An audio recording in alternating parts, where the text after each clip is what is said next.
आज हम विलयनों के दूसरे अणुसंघीय गुणधर्म का अध्ययन करेंगे। हम वाष्प दाब में आपेक्षिक अवनमन का अध्ययन पहले कर चुके हैं। हम विलयनों के इनको अणुसंघीय गुणधर्म क्यों कह रहे हैं, मैं फिर से इसको बताता हूं कि चूंकि ये अणु की संख्या पर निर्भर करते हैं, यह अणु की संख्या पर निर्भर करते हैं विलेय के, इसलिए इनको हम जो है अणुसंघीय गुणधर्म कहते हैं, कॉलिगेटिव प्रॉपर्टीज कहते हैं। तो हम दूसरे कॉलिगेटिव प्रॉपर्टी की ओर चलते हैं, क्वथनांक में उन्नयन या क्वथनांक का उन्नयन, एलिवेशन ऑफ बॉइलिंग पॉइंट। तो इसको समझने से पहले हम समझते हैं कि क्वथनांक क्या होता है, यानी कि बॉइलिंग पॉइंट क्या होता है। तो हर द्रव का हम जानते हैं कि हर द्रव का एक निश्चित वाष्प दाब होता है, वेपर प्रेशर होता है, और जब हम उस द्रव को गर्म करते हैं तो क्या होता है कि उसके वाष्प दाब में वृद्धि होती है। और जब द्रव को गर्म करते करते हम उसके ताप में वृद्धि करते जाएं तो एक स्थिति ऐसी आती है कि उसका जो वाष्प दाब है, द्रव का जो वाष्प दाब है, वो वायुमंडलीय दाब के बराबर हो जाता है। माना कि ये वायुमंडलीय दाब है और ये द्रव का वाष्प दाब है। तो हम इसको क्या करा, हमने द्रव को गर्म करते रहे, टेम्परेचर देते रहे, टेम्परेचर बढ़ाते रहे, तो इसका ये बढ़ते बढ़ते इसका वाष्प दाब कहां पहुंच जाएगा, वायुमंडलीय दाब के बराबर पहुंच जाएगा, एटमॉस्फेरिक प्रेशर के बराबर पहुंच जाएगा। उस टेम्परेचर को हम कहेंगे कि उस समय द्रव उबल गया है, हम द्रव को उबला हुआ मानेंगे, यानी कि वह ताप द्रव का क्वथनांक कहलाएगा। तो हम द्रव की क्वथनांक की परिभाषा लिख सकते हैं कि द्रव का क्वथनांक वह निश्चित ताप होता है जिस पर किसी द्रव का वाष्प दाब बढ़कर वायुमंडलीय दाब के बराबर हो जाता है, तो इसको हम उस द्रव का क्वथनांक कहते हैं। अब क्या होता है, हर द्रव का, हर विलाय का एक निश्चित क्वथनांक है। जब हम उस द्रव में कोई विलेय पदार्थ को मिलाएंगे तो क्या होगा, उसके वाष्प दाब में कमी होगी, क्योंकि कुछ स्थान विलेय के अणु घेर लेंगे, विलायक के अणु के बीच में विलेय के अणु आ जाएंगे, तो इससे कम वाष्प बनेंगे, तो वाष्प दाब में कमी आ जाएगी। और वाष्प दाब में कमी आने की वजह से क्या हो जाएगा कि उसके क्वथनांक में वृद्धि हो जाएगी, क्योंकि वाष्प दाब अब और नीचे चले गया। अब वाष्प दाब को वायुमंडलीय दाब तक लाने के लिए हमें और अधिक उसको टेम्परेचर देना पड़ेगा, तो उसके क्वथनांक में क्या हो जाएगी, वृद्धि हो जाएगी। यानी कि जो विलयन में हम लेंगे तो विलयन में क्या होगा, विलयन के जो क्वथनांक होगा वह शुद्ध विलायक के क्वथनांक से अधिक हो जाएगा। इसी को हम क्या कहते हैं, क्वथनांक में उन्नयन कहते हैं। इसको हम एक ग्राफ के माध्यम से समझते हैं। यदि मैं ग्राफ खींच दूं, यहां पर हम टेम्परेचर ले लेते हैं, टेम्परेचर T, यहां पर टेम्परेचर के बीच में टेम्परेचर ले लेते हैं यहां पे, और यहां पे ले लेते हैं वाष्प दाब, वेपर प्रेशर। और हम देखते हैं कि इसमें हम एक विलायक का ग्राफ ले लेते हैं और एक हम विलयन का ग्राफ ले लेते हैं। ये शुद्ध विलायक का ग्राफ है, शुद्ध विलायक, और ये नीचे वाला ग्राफ जो है विलयन का ग्राफ है। और माना ये हमारा क्या है, ये हमारा वायुमंडलीय दाब है, एटमॉस्फेरिक प्रेशर है।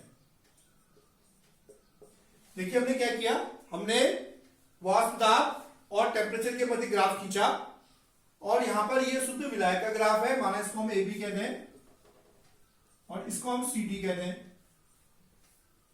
तो एक तो चीज ये नोट करने की है कि जो शुद्ध विलायक का वाष्प दाब है वो देखिए आप हमेशा अधिक है, उसका ग्राफ हमेशा ऊपर है AB का CD की तुलना में, तो उसका वाष्प दाब हमेशा क्या है, शुद्ध विलायक का अधिक है। अब हम देखते हैं कि जो शुद्ध विलायक है, शुद्ध विलायक जो है उसका वाष्प दाब बढ़ते बढ़ते वायुमंडलीय दाब पर कब पहुंच गया, देखिए यहां इस पॉइंट पे पहुंच गया, इस टेम्परेचर पर, इसको हमारा T0 कहें। तो जब हम इसका टेम्परेचर बढ़ाते गए तो T0 टेम्परेचर पर शुद्ध विलायक का जो वाष्प दाब है वो क्या हो गया, वायुमंडलीय दाब के बराबर हो गया। तो T0 टेम्परेचर पर ये जो है इसका हम कहेंगे कि T0 जो है इसका क्वथनांक हो गया, क्योंकि इसका वाष्प दाब वायुमंडलीय दाब के बराबर हो गया। जबकि विलयन का जो वाष्प दाब है, देखिए आप इस समय विलयन का वाष्प दाब कितना है इस टेम्परेचर पर, विलयन का वाष्प दाब यहां पर है, देखिए ये यहां पहुंचा है, ये PS है। विलयन का वाष्प दाब अभी काफी कम है, वायुमंडलीय दाब से इतना कम है। तो अब जब हम टेम्परेचर को T0 से और आगे बढ़ाएंगे तब जाके कहीं पे क्या होगा कि जो विलयन है वो उबलेगा, ये T1 जो है इस T1 टेम्परेचर तक जब हम इसको ले जाएंगे, गर्म करेंगे, तब जाके विलयन का जो है वाष्प दाब वायुमंडलीय दाब के बराबर हुआ, यानी कि T1 जो है विलयन का क्वथनांक हुआ।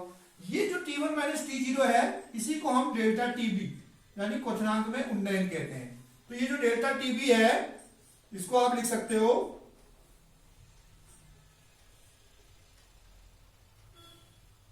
इसको हम लिख सकते हैं T1 माइनस T0। इसको हम लिख सकते हैं T1 माइनस T0, क्योंकि यहां T1 का मान ज्यादा है और T0 का मान कम है, तो ये क्वथनांक में उन्नयन है, तो इसको हम ऐसा लिखते हैं। अब एक्सपेरिमेंट से देखा गया, प्रयोगों से देखा गया कि ये जो क्वथनांक में जो उन्नयन है, यह मोलर सांद्रता के समानुपाती होता है। तो इसको हम लिख सकते हैं, ग्राफ आपने नोट कर लिया होगा कि ग्राफ क्लियर है कि शुद्ध विलायक का ये इस टेम्परेचर पर ये क्वथनांक है और विलयन का क्वथनांक ये है। तो विलयन का क्वथनांक अधिक है, जितना अधिक है ये वही क्या हो जाएगा, क्वथनांक में उन्नयन हो जाएगा। तो अब हम इस डेल्टा टीबी को, जो delta TB T1 minus T0 है, ये आपने नोट कर लिया होगा। अब जो डेल्टा टीबी है हमारा, जिसको हम T1 माइनस T0 लिख रहे हैं, ये किसके बराबर, ये समानुपाती होता है। ये जो है डेल्टा टीबी समानुपाती होता है मोलरता के, और जब हम इसको इक्वालिटी में बदलते हैं तो एक कांस्टेंट से मल्टीप्लाई करते हैं, एक Kb है, वो इसका नाम है मोलर उन्नयन स्थिरांक। इसको कहते हैं मोलर उन्नयन स्थिरांक, मोलर एलिवेशन कांस्टेंट। और यहां से देखिए आप इसको लिख सकते हैं आप Kb गुणा m है, इसमें मोलरता, स्मॉल m क्या है, मोलरता है, यहीं पर लिख लेते हैं m को, m बराबर है यहां पर मोलरता। तो मोलरता को हम लिख सकते हैं Kb गुणा मोलरता को लिख सकते हैं हम विलेय का भार। देखिए मैं इसको दोबारा से यहां पे लिख दे रहा हूं, डेल्टा टीबी बराबर Kb गुणा मोलरता को हम लिख सकते हैं विलेय का भार बटे विलेय का अनुभार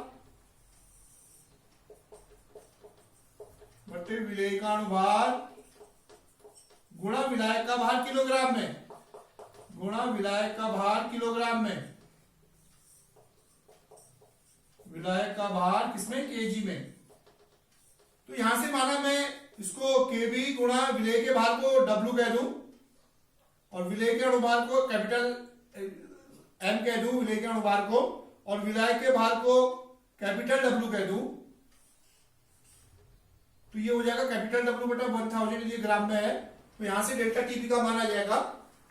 यहां से आप इसको हल कर लेंगे, तो इसको ये नोट कर लिया होगा आपने। इसी को देखिए हम आगे ले जा रहे हैं ऊपर, तो ये आ गया हमारा डेल्टा टीबी बराबर आ जाएगा 1000 इंटू Kb गुणा स्मॉल w, इसको स्मॉल w लिखा, बटे कैपिटल M गुणा कैपिटल W, जहां स्मॉल w क्या है, विलेय का भार है, और कैपिटल W क्या है, विलायक का भार है, और कैपिटल M जो है विलेय का अनुभार है। तो इस सूत्र से हम जो है क्या निकाल सकते हैं, अनुभार निकाल सकते हैं। यहां से क्रॉस मल्टीप्लाई करेंगे तो M बराबर आ जाएगा 1000 into Kb into small w बटे delta TB into capital W। इस सूत्र से हम क्या निकाल सकते हैं, अनुभार निकाल सकते हैं विलेय का। तो इस सूत्र से हम जो है अंकित प्रश्नों को हल कर सकते हैं। अंकित प्रश्न हम फिर अगले वीडियो में हल करेंगे। अब मैं इसका होमवर्क दे रहा हूं आपको। इसमें जो है लिखिए नंबर 1, क्वथनांक से आप क्या समझते हैं।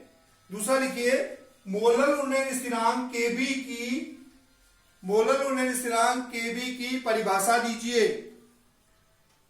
तीसरा प्रश्न लिखिए क्वथनांक में उन्नयन से क्या समझते